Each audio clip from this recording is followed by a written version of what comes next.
Hello friends, welcome to my channel. இன்றைக்கி நம்ம சேனலில் வாயில் வச்ச உடனே கரையிற மாதிரி ரொம்ப சூப்பரான டேஸ்ட்டான ஒரு ஸ்வீட் ரெசிபி தான் பார்க்க போகிறது. வீட்டில் எல்லாருமே கேட்டு விரும்பி சாப்பிடுவாங்க. டேஸ்ட் அவ்வளோ நல்லாயிருக்கும். கண்டிப்பாக இந்த வீடியோ உங்களுக்கு பிடிக்கும். இப்போ வாங்க நம்ம எப்படி செய்யலான்னு வீடியோக்குள்ளே பார்க்கலாம். இப்போ ஒரு ட்ரையான மிக்சர் ஜாரி எடுத்துக்கலாம். அதில் ஒரு 3/4 கப் அளவுக்கு சர்க்கரை சேர்த்துக்கலாம். வாசனைக்கு அது கூடவே ஒரு 3 போல் ஏலக்காய் சேர்த்துட்டு நம்ம நல்லா ஃபைனாக அரைச்சி எடுத்துக்கலாம். பாருங்கள், நம்ம நல்லா ஃபைனாக அரைச்சி எடுத்துக்கலாம்.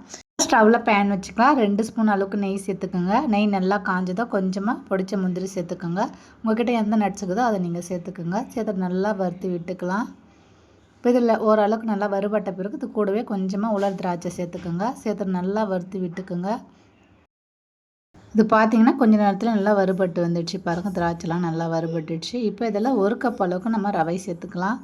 சேர்த்துட்டு அடுப்பு தீயை நல்லா குறைச்சி வச்சுட்டு ஒரு 5 to 7 நிமிஷம் நல்லா வறுத்து விட்டுக்கலாம். ரவை பார்த்திங்கன்னா நல்லா வறுபட்டு வாசனை வரணும். நல்லா அந்த அளவுக்கு நல்லா நம்ம வறுத்து எடுத்து அப்போ தான் நம்ம செய்கிற ரெசிபி ரொம்ப சூப்பராக வரும். இது கூட நீங்கள் துருவின தேங்காய் இருந்தால் கூட சேர்த்துக்குங்க. ரொம்ப நல்லாயிருக்கும். நான் இன்றைக்கி தேங்காய் சேர்க்காம தான் செய்கிறேன். இப்போ ரவை பார்த்திங்கன்னா நல்லா வறுபட்டு வந்துடுச்சு. நம்ம ரவை எடுத்து அதே கப்பால் 1 கப் அளவுக்கு இதெல்லாம் காய்ச்சி ஆற வச்ச பால் எடுத்துக்கலாம். அப்போ தான் கொஞ்சம் கொஞ்சமாக சேர்த்து நம்ம வறுத்து விட்டு எடுத்துக்கலாம். மொத்தமாக சேர்க்காதீங்க. இப்போ நல்லா கலரி விட்டுக்குங்க. இப்போ இன்னும் கொஞ்சம் கூட பால் சேர்த்துக்குங்க. சேர்த்துட்டு நல்லா கலந்து விட்டுக்குங்க. பால் பார்த்திங்கன்னா ஒரு 3 டைம் போல் நம்ம சேர்த்துக்கலாம். சேர்த்துட்டு நல்லா கலந்து விட்டுக்குங்க. இப்போ மீதமுள்ள பாலையும் சேர்த்துட்டு நல்லா கலந்து விட்டுக்கலாம். இது பார்த்திங்கன்னா இப்போ நல்லா ஈரப்பதமாக தளன்னு இருக்க மாதிரி இருக்கும். நம்ம இதை நல்லா பலன்னு வர அளவுக்கு நல்லா வறுத்து விட்டுக்கலாம். நல்லா உதிரியாக ஆகணும். அடுப்பு தீயை நல்லா மீடியமாக வச்சுட்டு நல்லா கலரி விட்டுக்கிட்டே இருங்க. இது கொஞ்சம் நேரத்துலேயே பார்த்தீங்கன்னா இந்த மாதிரி உதிரியாக வந்துடும். கட்டிகள் இருந்தால் அந்த மாதிரி கரண்டி வச்சுட்டு நல்லா அமுத்தி விடுங்க. கட்டி எதுவும் இல்லாமல் அந்த மாதிரி நல்லா உதிரியாக வரணும். நல்லா கலந்து விட்டுக்கிட்டே இருங்க. இன்னும் கூட நல்லா உதிரியாக வரணும். நல்லா கலந்து விட்டுக்கிட்டே இருங்க. பாருங்கள், நல்லா உதிரியாக இருக்குது பாருங்கள். இந்த அளவுக்கு வர வரைக்கும் நம்ம கலரி விட்டுட்டு நம்ம இப்போ ஸ்டவ் ஆஃப் பண்ணிடலாம். இப்போ ஒரு அகலமான பாத்திரம் எடுத்துக்கோங்க. நம்ம ரெடி பண்ணி வச்சுருக்க ரவையை சேர்த்துக்கலாம். சேர்த்துட்டு ரொம்ப சூடாகவே சர்க்கரையை சேர்த்துடாதுங்க. நல்லா கலந்து விட்டுட்டு கொஞ்சம் நேரம் ஆற விட்டுடுங்க.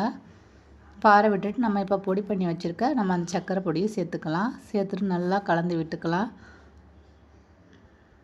நல்லா அந்த ரவையோட மிக்ஸ் ஆகிற மாதிரி நல்லா கலந்து விட்டுக்கோங்க. பாருங்கள், இப்போ நல்லா கலந்து விட்டாச்சு. இப்போ நம்ம தேவையான சைஸில் நம்ம உருண்டை பிடிச்சி எடுத்துக்கலாம். ரொம்ப சூப்பரான சுவையில் ஒரு ஸ்வீட் ரெசிபி ரெடி ஆகிடுச்சு. லவா லட்டு ரெசிபி கண்டிப்பாக நீங்கள் வீட்டில் ட்ரை பண்ணி பாருங்கள். டேஸ்ட் அவ்வளோ சூப்பராக இருக்கும்.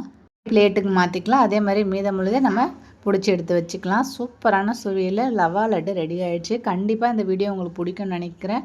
டேஸ்ட் அவ்வளோ சூப்பராக இருக்கும். நல்லா சாஃப்டாக. கண்டிப்பாக ட்ரை பண்ணி பாருங்கள். இந்த வீடியோ உங்களுக்கு பிடிச்சிருந்ததுன்னா வீடியோவை ஷேர் பண்ணுங்கள், கமெண்ட் பண்ணுங்கள், சப்ஸ்கிரைப் பண்ணிவிடுங்க. மறக்காமல் பக்கத்தில் இருக்கிற பெல் பட்டனையும் ப்ரெஸ் பண்ணி விட்டுருங்க. தேங்க்ஸ் ஃபார் வாட்சிங் ஃப்ரெண்ட்ஸ்.